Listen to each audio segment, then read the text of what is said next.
Audio Jungle.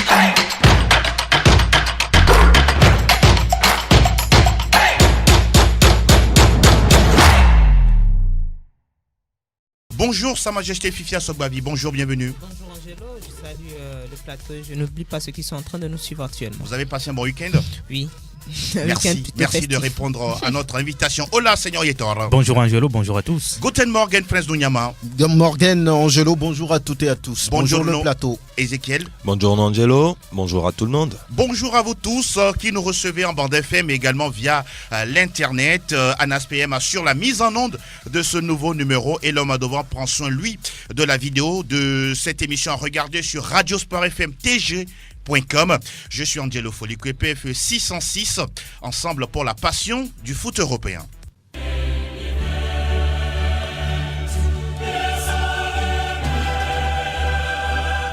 Direction Nyon en Suisse à partir de 11h temps universel pour la cérémonie du tirage au sort des huitièmes de finale de la Ligue européenne des champions. Alors Roméo Yetor, on sait très bien que les têtes de série, on va encore les rappeler, il y a Barcelone, le Bayern Munich, la Juventus, Leipzig, Liverpool, Man City, Paris Saint-Germain puis Valence, et puis de l'autre côté les non-têtes de série, l'Atalanta, l'Atlético de Madrid, Chelsea, Dortmund, Lyon, Napoli, Real Madrid et puis Tottenham. Ah oui, on attend des affiches croustillantes. Hein. Oui, forcément, quand on voit les têtes d'affiche, puis les équipes qui se retrouvent dans le deuxième tableau, forcément, on aura des affiches de taille, surtout que le Real a fini deuxième derrière le Paris Saint-Germain. Et là, on se dit qu'on va suivre des rencontres qu'on devrait suivre peut-être en demi-finale, même en finale. Mais malheureusement, la situation se présente ainsi. Vivement que à la fin, que les meilleurs se qualifient pour la suite. Vous voyez quoi comme affiche? Qu'est-ce que vous aimeriez voir en partir de février? Ça va être compliqué de voir les équipes de même fédération se retrouver dès les huitièmes de finale. On n'aura pas un classico par exemple. Justement, or c'est ce que moi je voulais. Fifia Sogbavi. Oui, je crois que Roméo a dit quelque chose de très très important quand on voit le Real, même l'autre club d'Espagne à part...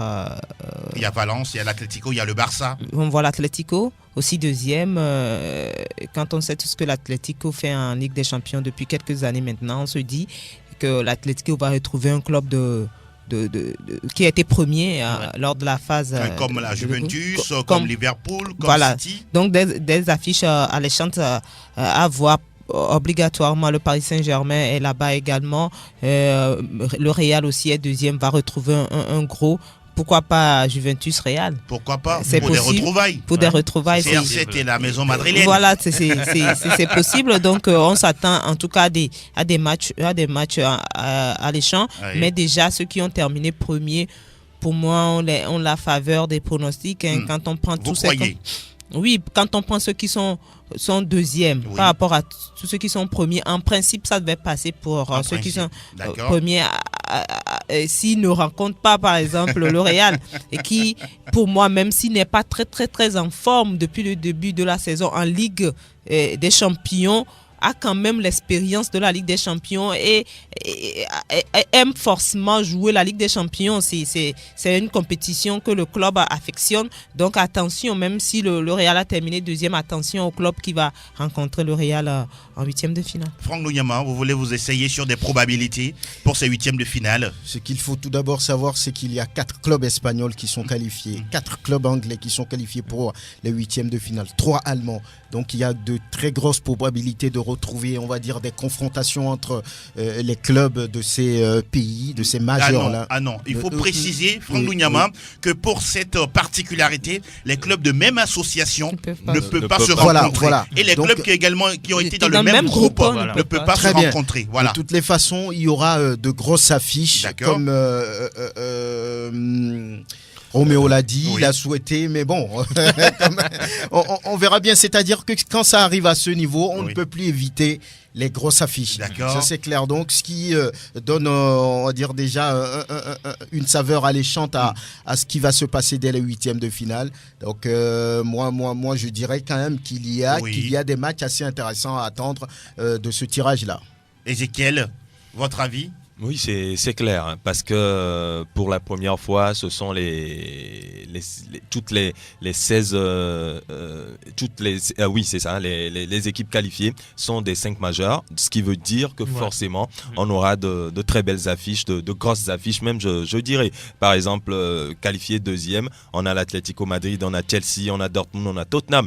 Donc forcément, ces équipes face, par exemple, au PSG, au FC Barcelone, ou encore il y a également le Real Madrid, qualifié deuxième. Donc vous voyez que ce sont de très belles équipes. Le Bayern qui a fini meilleur en poule. Oui, mais le Bayern par exemple pourra tomber sur le Real Madrid. C'est une affiche. Et déjà ce sera une grosse affiche de ces huitièmes de finale. On a l'Atlético Madrid qui pourra peut-être tomber sur le Paris Saint-Germain et ce sera aussi une affiche intéressante. Liverpool par exemple face à l'Atlético. Voilà, Liverpool Atlético ou Liverpool Real. Voilà, ce sont de grosses affiches en perspective. Ah, oui. Donc on attend de voir ce que ces tirages vont donner, mais quoi qu'il arrivera, on aura à se délecter devant ces matchs qui seront programmés. En tout cas, nous précisons que le tirage au sort à partir de 11h temps universel Fifi, le cas des équipes françaises nous intéresse, le Paris Saint-Germain, l'Olympique Lyonnais. Ça se dit dans l'Hexagone qu'on n'a pas forcément peur des gros. Hein. Non, je commence par Lyon. Lyon aura fort à faire parce que déjà Lyon... Barcelone, Bayern, Juventus...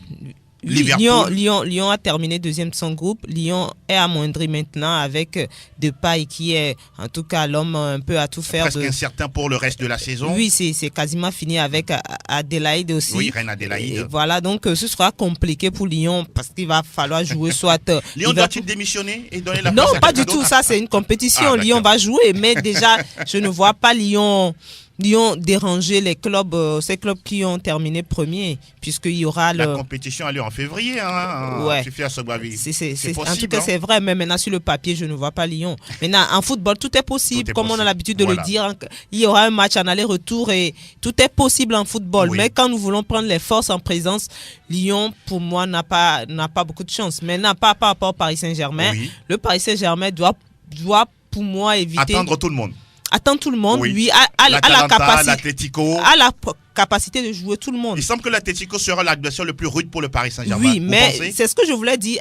Le Paris Saint-Germain a la qualité nécessaire pour jouer tout le monde là-bas. Mais maintenant, il faut éviter quand même. S'il y a à éviter, même si à ce niveau de la compétition, on doit s'attendre à affronter tout le monde. Oui. Mais si le Paris Saint-Germain pouvait éviter, par exemple, l'Atlético, ce serait... L'Atlético et pourquoi pas Tottenham. Voilà. Oui, pour quand on prend par exemple les clubs anglais et espagnols, on a 4 qualifiés de ces deux côtés. Et donc, ça veut dire déjà qu'on évite 3 gros en perspective, de part et d'autre, que ce soit pour les Espagnols, que ce soit pour les Anglais. Ouais. Alors que pour le PSG, il n'y a que les 2 clubs français. Ah oui, et donc, un seul club français. Non, il n'y a que pour les clubs français. Il y a PSG et Lyon. Ça veut dire que les 2 là pourront jouer tous les gros, que ce soit premier ou deuxième.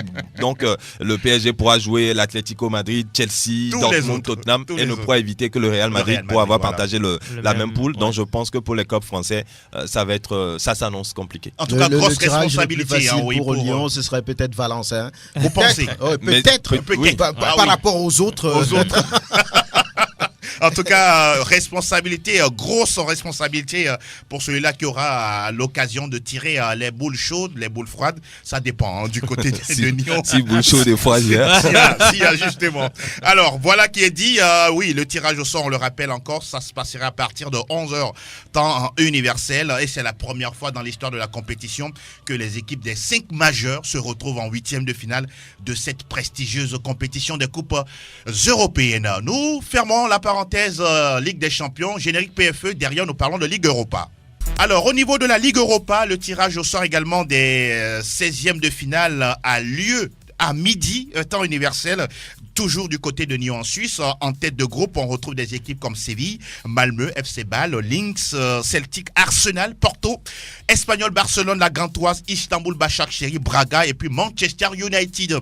Oui, dans le groupe des non-têtes de série, il y a un club qui nous intéresse, c'est Retafe de Cenk Dakonam. Franck Lunyama, ah oui, là aussi, on va croiser les doigts du côté du club espagnol. Mais il n'y a pas moyen de fuir.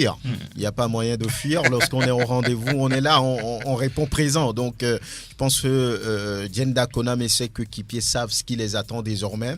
Ils ont lutté pour arriver à ce niveau, donc ils ont envie de pouvoir continuer, j'imagine. Actuellement, ils sont sur une belle série. Ils ont encore gagné en championnat de la plus belle manière qui soit. Donc, je pense que le club Retafe est prêt pour affronter tout le monde, même s'ils souhaiteraient avoir des petits comme Malmö, comme Lynx, voilà, ces clubs qui ne sont pas des références en Europe. Maintenant, la compétition est là, il faudra être prêt pour affronter tout le monde. Roméo Yetor, un pas vers l'avant pour ces 16e de finale pour Retafe. Oui, je pense que cette équipe est dans une logique. Voir le club de Djenda Konam à ce niveau de la compétition, je ne suis pas surpris. Maintenant, il faut franchir un nouveau palier. Je crois que l'équipe a la capacité de le faire. En Espagne, aujourd'hui, on a l'impression que les clubs sont en confiance. Si les Espagnols ont pu placer 4 clubs en 8e de finale de la Ligue des Champions, et puis au niveau de la Ligue Europa, il y a pas mal de clubs espagnols également. Ça veut dire tout simplement que l'Espagne, aujourd'hui, est en train de produire des équipes, surtout des clubs, des joueurs, j'allais dire, et la Djenda Konam, peut-être face à face à Arsenal, ça va être une très belle affiche. Même si les Espagnols ne souhaitent pas ce match, je crois qu'il faut parfois se mesurer à des grands pour pouvoir avoir plus d'expérience. Et surtout être sous les feux des projecteurs. Il faut rappeler qu'il y a les 3e équipes de Ligue des Champions, ces équipes qui ont terminé 3e de poule, comme l'Ajax, Salzbourg, Inter Milan, Benfica, Leverkusen, Shakhtar Donetsk, Olympiakos et puis le FC Bruges. Ah oui, de sérieux candidats. Oui, je pense que ce sont plutôt les candidats à éviter pour ces clubs qui n'ont pas quand même l'ambition d'aller chercher le trophée à la fin. Donc pour ne serait-ce qu'aller loin, aller en 8e ou en quart de finale, vaut mieux éviter des clubs comme l'Inter Milan, l'Ajax d'Amsterdam par exemple. Mais malheureusement, le tirage au sort étant ce qu'il est, on peut tomber sur ces gros malheureusement. Donc il faut faire avec et voilà, jouer le tout pour le tout, même si ça va pas être facile. En tout cas, on suivra toutes ces informations au courant de la journée. Restez sur Sport FM. Vous aurez toutes les news concernant ce tirage au sort des coupes interclubs. Fini justement pour cette page-là. Cette fois-ci, nous abordons les majeurs. English Premier League News. Nous parlons du 17e chapitre de Première Ligue anglaise, Fifia Sogbavi, City face à Arsenal. Il n'y a pas eu match, Les Citizens ont tout simplement écrasé les Gunners. Oui, il n'y a pas eu match. Moi, je m'attendais plutôt à un réveil d'Arsenal, un match. C'est pas pour maintenant. C'est pas pour maintenant. Un match qui sera un peu plus compliqué pour City, mais finalement, on a vu que c'est plutôt City qui a dicté sa loi à cette équipe d'Arsenal qui ne va pas du tout bien. Et franchement, je ne sais plus quoi dire concrètement de cette équipe. Pour vous, c'est pas l'entraîneur, c'est pas les joueurs, c'est quoi exactement? On pensait que c'est Unai Emery, il est parti, mais depuis là, ça ne va pas. Donc il y a sûrement un problème au niveau des joueurs également, parce que je me rappelle, on a parlé de cette défense d'Arsenal qui ne se comporte pas très bien malgré la présence de David Luiz qui est arrivé. C'était comédien. Oui, qui est arrivé. C'est pour ça qu'il est arrivé pour renforcer cette défense-là. Mais il n'aide pas du tout cette défense d'Arsenal. Il n'aide pas du tout son équipe et depuis on voit ces bourdes à longueur au fil des journées. Maintenant, est-ce que psychologiquement l'équipe me met en place? Qu'est-ce qui se dit dans les vestiaires? Quel travail se fait aussi? Les dirigeants, leurs responsabilités. Leurs responsabilités, tout ça. Je crois qu'il va falloir voir tout cela au niveau du club pour pouvoir vraiment redémarrer. Sinon, Arsenal risque de s'éloigner complètement du peloton de tête et de ne pas jouer la saison prochaine aussi la Ligue des Champions. Curieusement, une seule victoire sur les 12 derniers matchs d'Arsenal, toute compétition confondue. Franck Nuyama, ça veut dire quoi? Non, ça ne ressemble pas à cette équipe au vu de ce qu'elle a eu à faire par le passé, même si son dernier titre de champion remonte en 2004. Exact. Ça fait 15 ans déjà.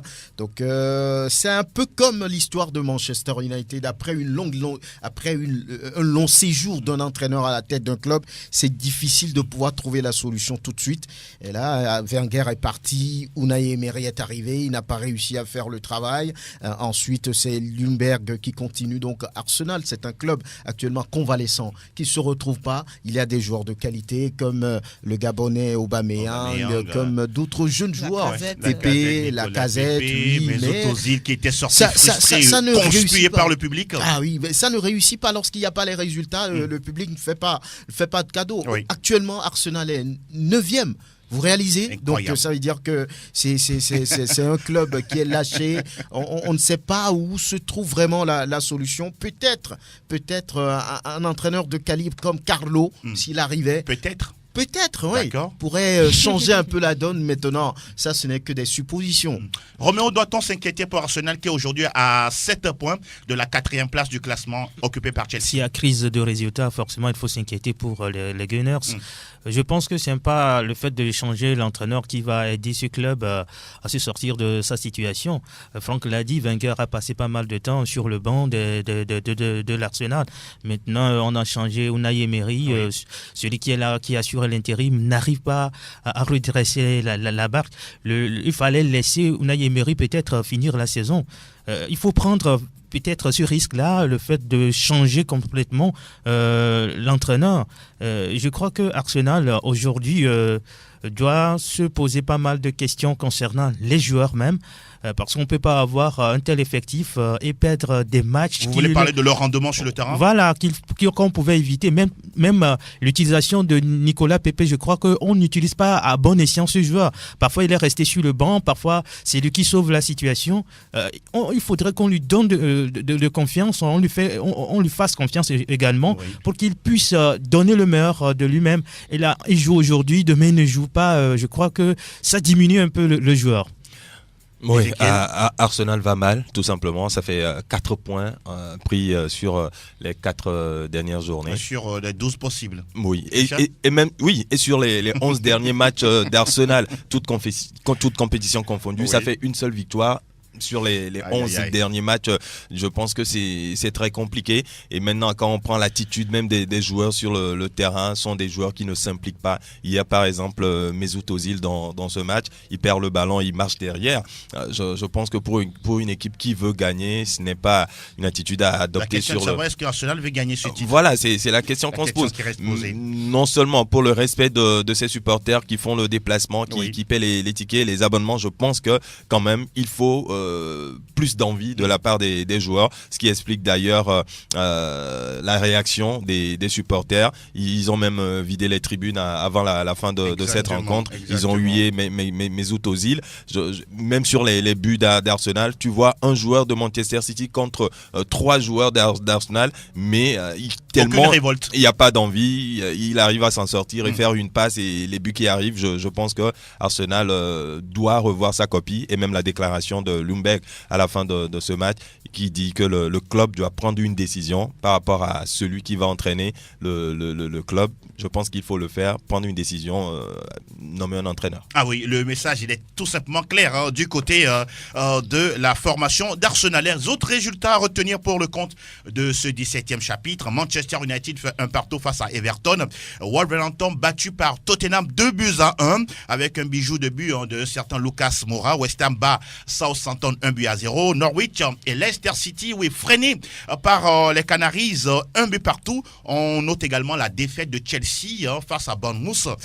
0 but contre 1 au classement. Liverpool qui gagne toujours est en tête avec 49 points, 39 pour Leicester City, 35 pour Manchester City. Chelsea est 4e avec 29 unités. On retrouve la formation d'Arsenal à la 9e place avec 22 points. Au bas du classement, on retrouve justement Southampton, Norwich City et puis Watford. Au classement des meilleurs buteurs, Jamie Vardy est seul au monde avec 16 réalisations, 11 pour Pierre-Emerick et Aubameyang et 11 également pour Tammy Abraham. Nous rappelons que la Première Ligue se referme ce lundi avec le match Crystal Palace-Brighton. Et puis l'information également, c'est que Liverpool est en Coupe du Monde des clubs du côté du Qatar. L'équipe de Jürgen Klopp joue ce mercredi face à Monterrey en demi-finale de la compétition. Fini pour la Première Ligue. Cette fois-ci, nous parlons de... Salta el Madrid, salta el Barça, arranca el Clásico. Está el tiempo de la Liga. Sí, suena la que recibe de Casemiro, haga la primera, gol. Alors, le championnat d'Espagne, Roméo Yetor, le Barça freiné. La formation du Real Madrid aussi qui se fait harakiri. C'est un week-end qui n'a pas été favorable aux deux grands d'Espagne. Je parle du Real et du Football Club Barcelone. Hier, le Real, pour le compte de cette 17e journée, a été, je ne vais pas dire tenu en échec, mais a dû arracher la victoire dans le temps additionnel. Oui, grâce à Karim Benzema. Un nul au goût de victoire. Ah oui, c'est ça. Il fallait voir comment il a célébré. Ah oui, mais on a l'impression qu'il a remporté le mondial. Et puis, curieusement, on a vu Thibaut Courtois monter aux avant-postes. Oui, mais il a montré qu'il était un bon joueur de tête. Il prend plus les buts entre les jambes. Ah oui, mais c'était quand même au mental. C'était au mental parce que sur Real a dominé pratiquement la rencontre. Mais l'équipe adverse, Valence, a procédé par des contres. Valence défend et puis quand on trouve quelques contre-attaques, on pique le contre et puis on a marqué le premier but. Oui. Le Real a poussé finalement. Le sauveur Karim Benzema est là pour remettre l'équipe à flot et permettre au Real d'éviter surtout une défaite puisque à la veille, on le disait, le Barça aussi a été véritablement malmené par la Real Sociedad. Il faut le dire parce que le Barça n'a rien produit comme jeu. C'est l'équipe adverse qui a véritablement produit du jeu, qui nous a séduit par la qualité de ses joueurs, même si le Français Griezmann a marqué contre son ancien club. Il n'a pas célébré ça. C'est pour respect aux supporters de ce club de partout. C'est bien pour le Barça, surtout que le Real aussi a fait un match nul. Fifi, est-ce que ça augure d'un bon classico ce mercredi au Camp? On l'espère, on le veut, c'est que ça soit du beau jeu le mercredi prochain. Et même si depuis quelques années, le Barça, quand on parle des classicos, a pris le dessus. Mais on a constaté que depuis le début de la saison, l'équipe du Real joue quand même mieux en championnat et ils sont pratiquement, je crois, les mêmes. Ils ont les mêmes. Ils sont à même pied d'égalité. Je ne sais pas si Eden Hazard sera de retour. Non, il est forfait. Il est forfait déjà. C'est un coup dur quand même pour le Real dans ce classico-là. Il faut avoir toutes les armes possibles pour pouvoir jouer et cette rencontre et pouvoir la gagner. Mais maintenant, vu ce qui s'est passé depuis quelques moments, comme je le disais, le Barça qui a pris le dessus dans les classicos et ça va se jouer encore au Camp Nou. Léger avantage pour le Barça pour moi, mais on espère voir un grand match quand même. Franck Mougnama, ça fait quelques années, je précise, qu'on ne voit plus de ces ratés, de ces confrontations. Pratiquement, on en vient au mai dans ce genre de match. Est-ce que c'est bon pour l'image du foot ou vous aimez quand c'est pimenté, quand c'est beaucoup plus houleux entre les joueurs espagnols? Non, le football c'est d'abord le fair play, quel que soit l'enjeu, il ne faut pas en arriver là à l'animosité, il faut rester dans le foot, il faut rester dans le jeu au-delà de l'enjeu. Donc je pense que lorsque c'est paisible, mais il y a un bon match de football, je crois que c'est mieux pour ceux qui aiment le football. Donc ce match-là se joue à un moment où les deux clubs sont à égalité parfaite au niveau des points, au niveau des goals. C'est très très important. Donc ça promet quand même une très belle fête au Nou Camp, mais comme Fifi l'a dit, il semble qu'il y a un léger avantage pour le Football Club Barcelone parce que Eden Hazard qui retrouve sa forme, qui retrouve son jeu, n'est malheureusement pas là. Peut-être que Marcelo ne jouera pas ce match aussi. Donc le Real a un peu diminué, mais souvent, quand le Real est dans ces situations, c'est là qu'il pointe les dents, qu'il sort ces dents-là et on espère voir un grand match de football, rien que du spectacle, quoi. Ezequiel, Messi, Ronaldo, pas Ronaldo, Messi, l'essentiel c'est un classico. Oui, rien à dire. Le classico pour les supporters reste un match particulier, que ce soit avec ou sans Messi, avec ou sans Ronaldo. Voilà. Donc je crois que ce sera un match, surtout qu'aujourd'hui les deux équipes sont à égalité de points au classement. Donc le vainqueur de ce match prendra seul les commandes de la Ligue espagnole. Donc je pense que c'est un match très décisif pour ces deux équipes. Non seulement pour le classement final peut-être, mais aussi pour l'honneur. Surtout pour la manche aller dans cette compétition. Surtout que sur les derniers face-à-face, voilà. On sait ce qui s'est passé. Et sur le plan politique aussi, ça ne marche Catalogne pas. Et puis les séparatistes vont vouloir gagner ce match pour revendiquer leur... Toujours. Et aussi quelque chose qui m'a surpris le fait que la fédération, ou soit la ligue professionnelle, a programmé le match du Barça le samedi et celui du Real le dimanche. Oui. Le Barça aura plus de temps de récupération. Oui, plus d'heures. En général, 72 heures suffisent. 72 heures, ça Attention, va. Ça compte Vous pour pensez quelque part c'est faire la tête du client. Je ne pense pas. Je ne pense pas, peut-être que c'est un programmation, hasard de un calendrier. Oui, peut-être maintenant. Nous rappelons que le match devait se jouer en octobre dernier, déjà. Donc, on devait pouvoir le faire, mais ces détails-là comptent aussi pour les professionnels, surtout au niveau de l'énergie, au niveau de la psychologie, tout ça, ça compte. On devrait peut-être ce qui sera l'idéal, c'est de faire jouer les deux clubs le même jour. Exactement, voilà. Pourquoi pas. Roméo, on va s'intéresser à la belle victoire de Retafe. 2-0 face à Valladolid. Voilà, Retafe qui enchaîne, surtout après avoir marqué beaucoup de buts. Deux maintenant, c'est bien pour le club de Jane Dakonam qui arrive au pied du podium, 4e. Donc ça veut dire que pour l'instant, Jane Dakonam est à la Ligue des Champions. Il est en forme. Il est en forme. Voilà. Mais depuis quelques journées, le club revit. Exactement. C'est un club qui a eu un début de championnat compliqué, mais depuis quelques journées maintenant, on voit que la ça va qualification pour les 16e. Ça sent bon là. Ça sent bon. On continue avec vous, Roméo. Alors, Grenade s'est incliné devant les 21 buts contre 2. Un partout entre Alaves et Leganés. Match joué vendredi dernier. Celta Vigo, Mallorca 2 partout. 2 partout également entre Espanyol, Barcelone et Betis Séville. Victoire du Villarreal sur FC Séville, 2 buts à 1. Et puis voilà ce qu'il faut noter, mais sans qu'il reste le truc de Atlético Madrid qui a gagné 2-0 au Osasuna. Exactement. Au niveau du classement, rapidement, c'est serré.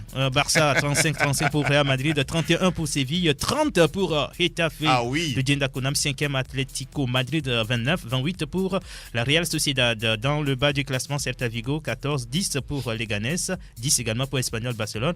Du côté des meilleurs buteurs, Messi, 12 également pour Karim Benzema. Luis Suarez du Football Club Barcelone est à 9 réalisations. Un classico des meilleurs buteurs, Messi face à Benzema. C'est attendu en ASPM ce mercredi. Je pense que cette saison, on aura le moins beau champion de la Serie A italienne. Parce que déjà, quand on voit le nombre de défaites des deux leaders... Vous parlez de la Liga et de la Serie A. Non, de la Liga, j'allais dire. Oui, on va parler tout à l'heure de la Liga. Je veux parler de la Serie A. Quand on voit le nombre de défaites des deux premiers, le Barça et le Real, je crois que cette saison, celui qui finira champion ne sera pas forcément le plus beau champion de la Serie A. Le Barça déjà à 3, le Real a une seule défaite. Une seule défaite, oui. Mais beaucoup de matchs. 5 matchs. Exactement. C'est énorme. À Zizou de trouver la solution, quoi. Voilà, justement. En tout cas, on salue la belle performance de Retafe pour cette phase allée du championnat. Merci beaucoup, Roméo Yetor. Cap sur. Herzlich willkommen zum Bundesliga. Alles über Bundesliga. Alors, l'information du côté de l'autre rang, c'est que Mönchengladbach n'est plus leader de la Bundesliga. Changement de leader, tout à fait, Angelo, après la 16e journée et la victoire à l'extérieur de Leipzig devant Düsseldorf, combinée à la défaite du leader avant cette 15e journée. Mönchengladbach permet donc au club soutenu par cette boisson forte de devenir leader. Donc Leipzig qui est allé gagner donc au niveau de Düsseldorf 3-0 et qui permet donc à cette équipe de prendre la tête. On va le voir au moment du classement pendant que Wolfsburg perdait, Mönchengladbach perdait sur les installations de Wolfsburg 2-1. Cologne retrouve la joie de victoire depuis une éternité. 2-0 face au Bayer Leverkusen. Hertha Berlin domine Fribourg 1-0. Le Bayern de Munich se promène devant Werder Bremen 6-1 avec, tenez-vous bien, triplé de Coutinho. Et deux passes décisives. Coutinho indésirable, mais là qui fait la fête. Il a montré qu'il était un joueur intéressant. Il a marqué l'un des buts qu'il préfère. Cette frappe la toujours banane. enroulée. Et puis il y avait un deuxième but. Le lobe, mais c'est incroyable dans une situation assez intéressante. C'est magnifique. C'est une acrobatie finalement pour le joueur brésilien. Et c'était intéressant à voir. Et un doublé de Robert Lewandowski qui va bien. Le Bayern aussi a montré qu'il va bien. C'est peut-être parce qu'il n'y avait pas de la bière en Espagne. Et voilà donc 6-1 à l'arrivée pour le Bayern de Munich. Mayence a perdu lourdement d'ailleurs devant le Borussia Dortmund. 0 but contre 4.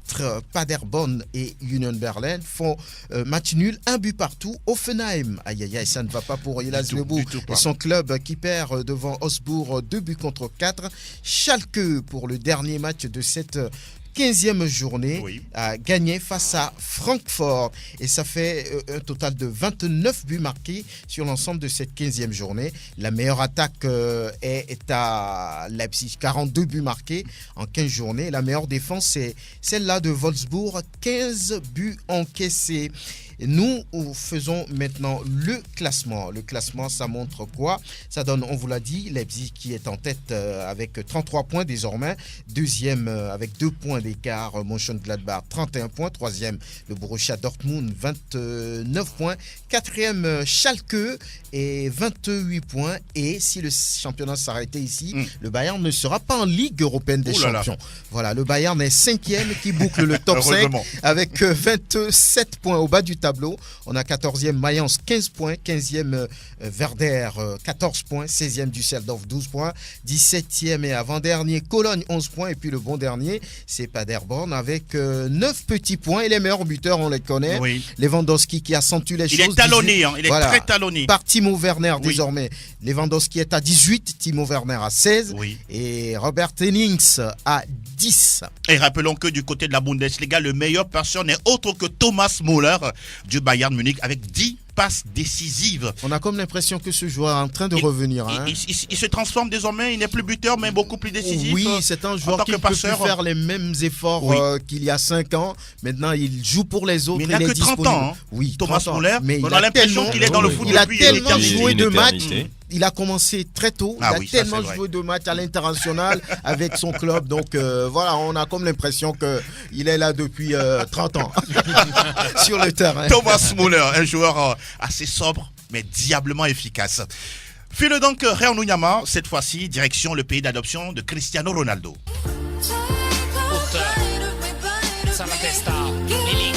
Tutto calcio Italia.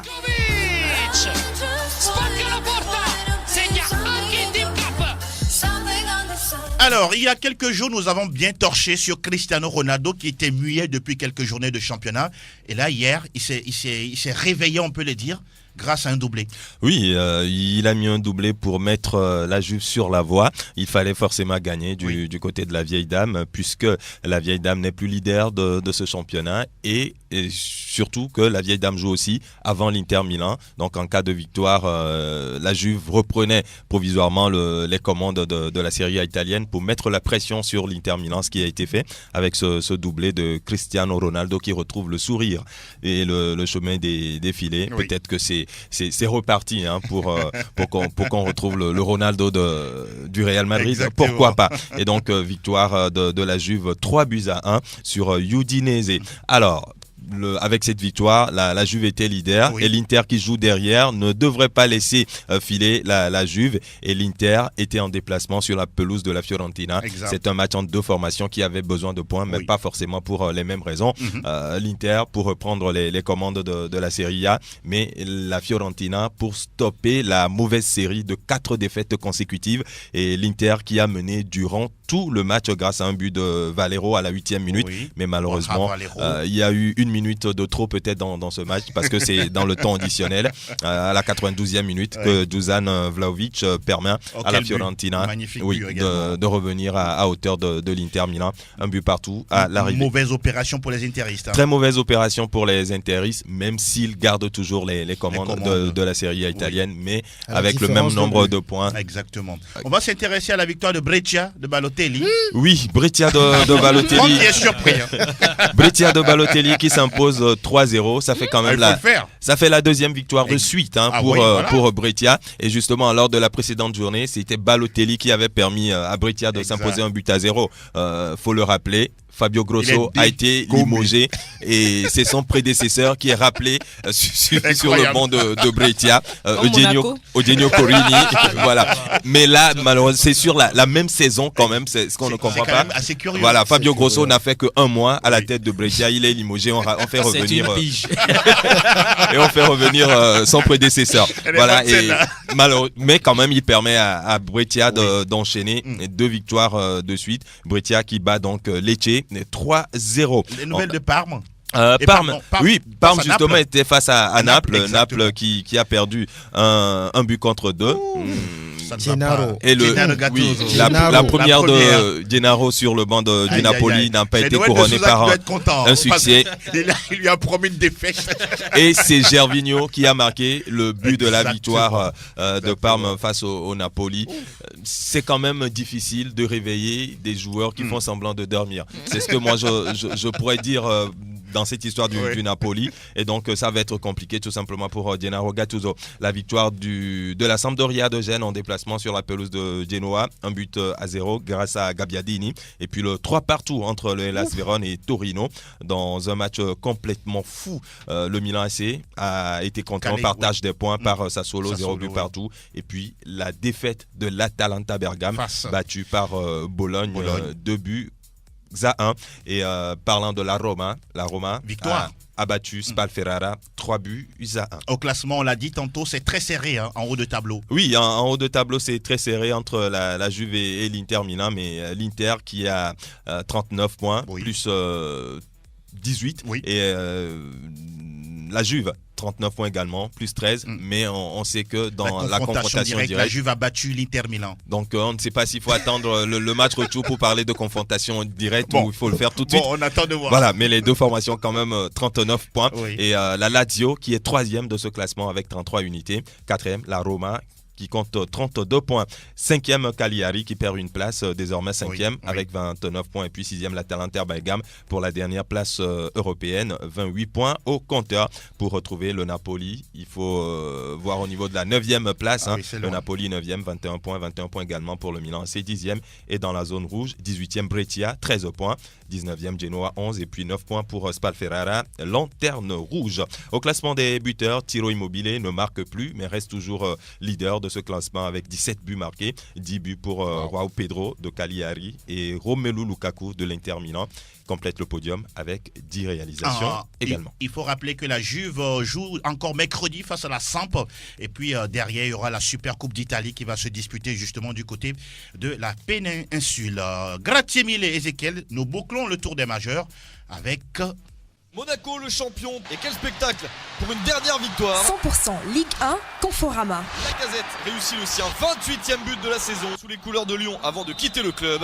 Des nouvelles de l'Olympique de Marseille qui devrait être sur une bonne série de 7 victoires consécutives, mais Metz a dit non. Metz a dit non, coup d'arrêt, ça a été plutôt une surprise puisque Metz est 18e au classement, on s'attendait à peut-être à une victoire de Marseille en déplacement, mais Metz a quand même su contenir les Phocéens. Au fini, c'est un but partout. Et Marseille a même été mené au score avant de revenir, je crois, à la 70e. Et même sauvé par Pelé, qui a été un pénalty. Un pénalty d'Habib Diallo. Habib Diallo, voilà. Et puis la blessure également de Mandanda. Qui complique un peu les choses pour Marseille.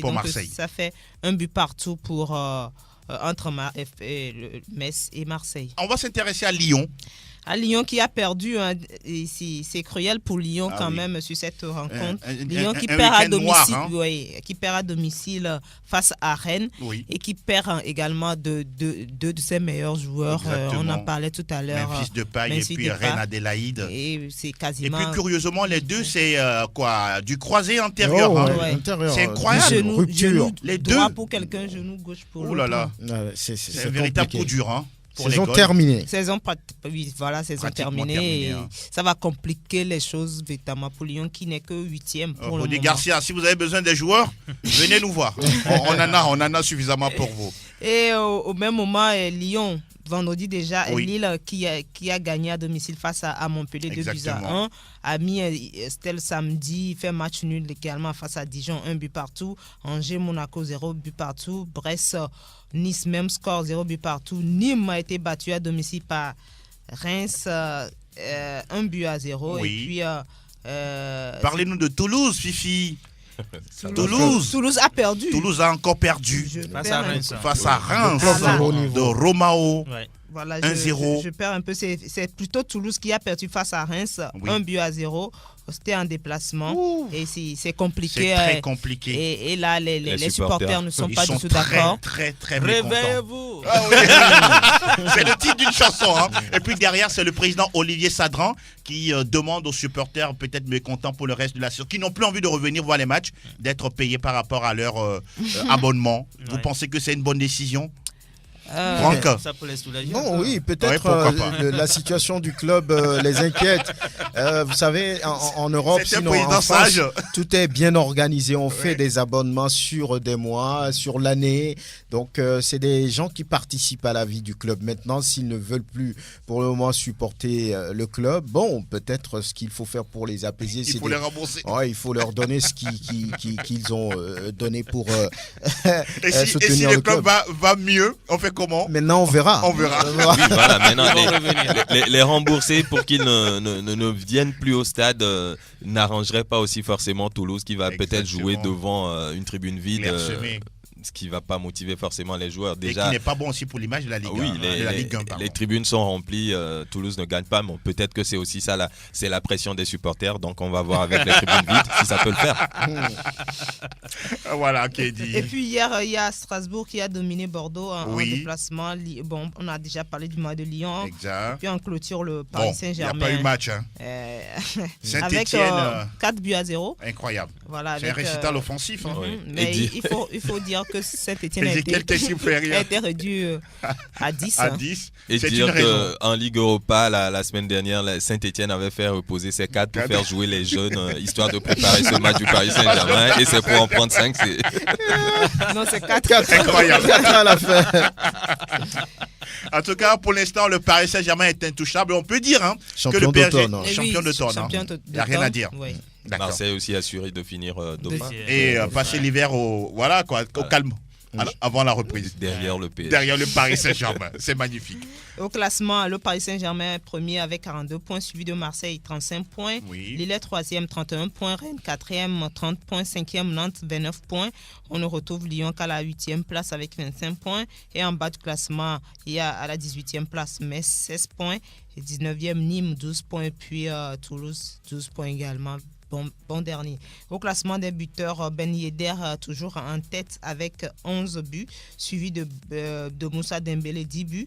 Et puis Kylian Mbappé qui revient fort, maintenant 3e avec 9 buts. Même nombre de buts pour le Nigérien Victor Osimhen. Et puis malheureusement pour mes fils de paille, il va probablement rester à 9 buts. Ça me rappelle une situation d'Aubameyang lorsqu'il était à Dortmund avant d'arriver après à Arsenal. Il était toujours resté parmi les meilleurs buteurs du championnat. Je ne sais pas si vous vous rappelez de cette situation. Ce sera le cas de Memphis Depay. Vous avez parlé de lui, 11 buts, c'est ça? 9 buts. Mais je crois que ce sera fini pour la saison. Pour la saison. 6 mois au minimum. Beaucoup de courage à lui. Memphis Depay qui porte cette équipe de l'Olympique Lyonnais. L'Euro, calmement. Il va rater l'Euro. C'est dommage pour lui. Oh là là, ça fait très très mal. Non, mais peut-être que jusque-là, puisqu'on parle de la fin de saison. L'Euro, c'est en juin 2020. Peut-être que jusque-là. Cette saison, c'est mai. C'est juste, c'est très limite. Très limite. 6 mois, ce sera juste. Pour 6 mois. Il va falloir faire une rééducation, etc. On est en décembre, donc 6 mois, ça fait juin. Waouh. C'est vraiment un véritable coup dur pour l'international néerlandais. Et pour les Pays-Bas. Pour les Pays-Bas, c'est justement. C'est le meilleur actuellement. Exactement, il n'y a rien à dire avec Virgil van Dijk du côté de Liverpool. Alors, voilà, on va justement vous accueillir, chers auditeurs, dans notre émission. Vous la connaissez très bien, le principe. Vous prenez vos téléphones et vous commencez à pianoter sur le 92 03 60 31 97 24 26 26. Ah oui, il y a déjà un inconditionnel qui se signale. Bonjour et bienvenue. Il est déjà là. Ah, le voisin. Bonjour, voisin. Bonjour. Comment est-ce que vous vous portez ce matin? Super bien. N'est-ce pas? J'espère que Madame Fifi et M. Franck vont très bien. On va bien. Oui, on va bien. Et toi-même? Non, mais ils sont au campement pour le classico. Ah, d'accord. Mais si tu veux vraiment aller voir... C'est toi qui vas jouer. Mais Brocadio, si tu veux vraiment les voir, tu vas sur la page web de Sport FM et puis tu auras la vidéo de l'émission que tu peux partager avec les autres. Il n'y a pas de souci, merci. Tu verras comment Fifi, elle est très belle ce matin. Franck Bougnama, il est élégant. Voilà, les autres, n'en parlons même pas. Waouh. Monsieur Franck, dis-moi. Ailleurs, les entraîneurs sont critiqués, n'est-ce pas? Il y a Arsenal. Ailleurs, les entraîneurs sont critiqués, n'est-ce pas? Oui. Oui, c'est ça. Voilà. C'est pas qu'on critique là, il faut rester calme, n'est-ce pas? C'est ça. On doit faire le bruit. D'accord, le message il est passé, Bocadio. À très bientôt. Quelqu'un derrière Bocadio Faustin, bonjour. Oui, bonjour la famille. Oui, Gérardson, comment vous portez-vous? Je vais à mes vaches. Augmentez le volume de votre voix, s'il vous plaît. Ah, ok, il n'y a pas de problème. Oui, allez-y, nous vous écoutons. Bocadio, bonjour à toi. Hier, il y a quelque chose qui est passé dans la Liga. Thibaut Courtois, il m'a beaucoup surpris hier. Il ne m'a jamais convaincu depuis qu'il est arrivé au Real Madrid. Mais hier, c'est grâce à lui que je suis content ce matin. C'est grâce à lui qu'il n'a pas donné la voix à Coro de se moquer de Madrid ce matin. Donc, je dis à Zidane de revoir ces changements. Les changements qu'il nous a fait hier, ça n'a rien apporté. Surtout, Bell qui est trouvé depuis le banc, il a transmis ça jusqu'au match. Wow. Ça n'a rien donné. Donc, il n'a pas réussi à revoir ces changements pour que le Real Madrid continue à gagner. Donc, merci. Encore une fois à Thibaut Courtois. Ah oui, merci aussi à vous. Merci également à vous. À très bientôt, on est ensemble. Quelqu'un qui va également nous rejoindre dans l'émission. Bonjour, auditeur. Oui, bonjour, Angelo. Comment vous portez-vous? Je me porte super bien. Oui, nous vous écoutons. Bon, j'aimerais revenir sur certains propos de Zidane. Oui. Qui en conférence de presse que la première qualité de Varane, c'est sa concentration lors des matchs. Ok. Mais moi, je trouve que le gars, il n'a pas rien à côté de Sergio Ramos. D'accord. Hier, le but enquêté par le Real de Madrid, si c'était un défenseur qui était toujours rigoureux comme Ramos, il pouvait tacler le ballon là. Mais il y a des moments où on ne peut pas tout maîtriser dans un match. Hein. Non. Regardez, hier, Ramos a taclé un ballon dans la surface de réparation, c'est incroyable. Il a fait plus de fils avec Ramos, il devait apprendre beaucoup de choses à côté de Ramos. Ah oui. Mais je trouve qu'il est trop molle. Et c'est seulement pour aller voir, j'ai remarqué certains trucs. Oui. L'un des classicos, c'est sur son côté, mais il aime trop passer. Ah, j'espère qu'on on va lui transmettre le message. C'est l'ami personnel de Messi. Raphaël Varane. Je sais que Romain ne va pas accepter. D'accord. Et pour la Ligue des Champions, nous, on est toujours. Nos deux dernières Ligues des Champions, on est toujours deuxième. Donc, nous. Il n'y a pas de souci, n'est-ce pas? N'est-ce pas? Il n'y a pas de souci à faire. La deuxième place vous va mieux. D'accord. Merci beaucoup. Ça va mieux. Et surtout, bonne chance pour le tirage. Hein. À tout à l'heure. Je ne suis pas trop d'accord avec l'ami parce que c'était quand même une passe en retrait et c'est une arme toujours redoutable pour les défenseurs. Exactement. Mais bon. Oui, quelqu'un d'autre? Vous êtes en direct. Bonjour. Bonjour, monsieur. Comment vous portez-vous? Je me porte très bien. On peut vous connaître, s'il vous plaît? C'est Bonito depuis Adito. Ok, Bonito, c'est la première fois que vous nous appelez? Si.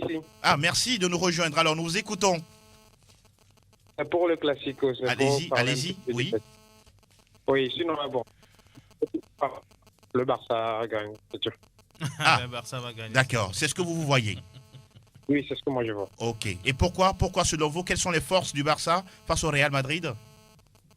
Je dirais un jeu au camp pour nous, donc sans pression. Ah, vous êtes barcelonais? Oui, je suis barcelonais. Ah, d'accord, c'est bien de le savoir, Bonito. Oui. Donc sans pression, avec un Messi toujours brillant, donc oui. 2 coups francs et puis bon, ça passe. D'accord, c'est bien noté.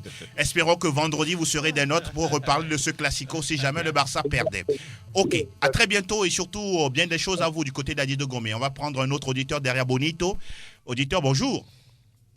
Il est parti. Vous avez encore 2 ou 3 minutes pour nous retrouver dans le courant de cette émission. Oui, nous sommes de retour avec un autre auditeur. Auditeur, bonjour. Bonjour, bonsoir. Comment vous portez-vous? Bien, c'est moi qui pour la participation. Merci. Moi, je me Salami Drogba. Salami Drogba. Oui. Enchanté. Enchanté. Allez-y. Je dis bien sur le plateau. Merci. Sur les points de Chelsea et surtout Didier Drogba. Et vous attendez à quel tirage aujourd'hui? Bon, Barça ou Paris. Ok, Barça ou Paris, pourquoi pas? Oui. Pourquoi pas. Il faut éviter Barça, c'est Merci beaucoup, Salami. Et très bonne journée à vous. En compagnie des programmes de Sport FM. On va prendre quelqu'un d'autre derrière. Salami Drogba. Auditeur, bonjour. Bonjour. Diminuez le volume de votre poste récepteur, s'il vous plaît. Ok, ça va mieux. Allez-y. Oui, ça va mieux. C'est Sylvain depuis Tchévier. Pardon? Sylvain depuis Tchévier. Sylvain depuis Tchévier. Oui, oui. Ça va bien là-bas? Oui, oui, ça va. Alors, allez-y.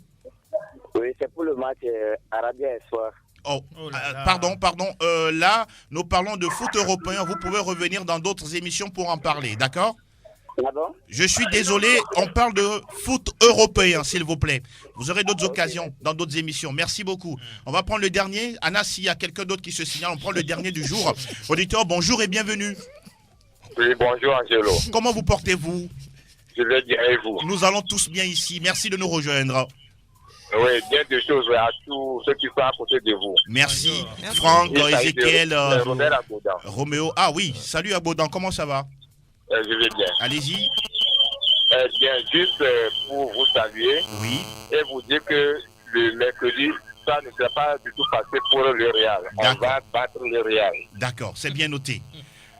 Merci beaucoup, Monsieur Agbodan. Merci d'avoir pris la peine de nous rejoindre dans l'émission. C'est fini pour les appels du jour. Merci à tous ceux qui ont pris justement le courage, surtout l'envie de nous appeler dans cette émission. Ezekiel, on termine avec vous par rapport aux salutations du jour. On termine avec moi. On commence avec vous, voilà.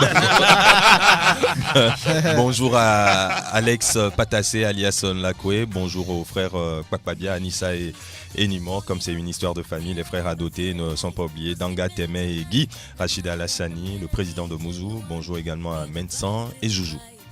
Franck Lunyama. Et bonjour à Kenneth, bonjour à Pascal, bonjour à Daniel, bonjour à Marouf, bonjour à Esther, bonjour à Charlie. Bonjour à tous ceux qui aiment cette émission. Et puis on finit sur ce morceau. Il ne faut jamais lâcher. Never give up. Never give up. Ne jamais abandonner. Roméo Yetor. Alors mes salutations à toute l'équipe d'Afars. Hier, j'ai encore fait mal. Ah oui. Vous avez fait un triplé? Le seul buteur. Le seul buteur du match. Incroyable. Ah oui. C'est lui. Hein. Lui, il est intransférable. Hein. La clause libératoire, voilà quoi. Imaginez un peu. Fifi. Je salue tous ceux qui ont l'habitude de nous suivre, hein, ceux qui se sont branchés sur la plateforme. Voilà, c'est tout. En tout cas, à vendredi. Oui, vivement à vendredi pour d'autres infos croustillantes du foot européen sur Sport FM. Merci de nous avoir suivis. Mille merci à Roméo, Ezekiel Ayata, Fifia Sobavi et Franck Lunyama. Bonjour à tous ceux qui sont sur la plateforme Fan TF1. Restez des nôtres.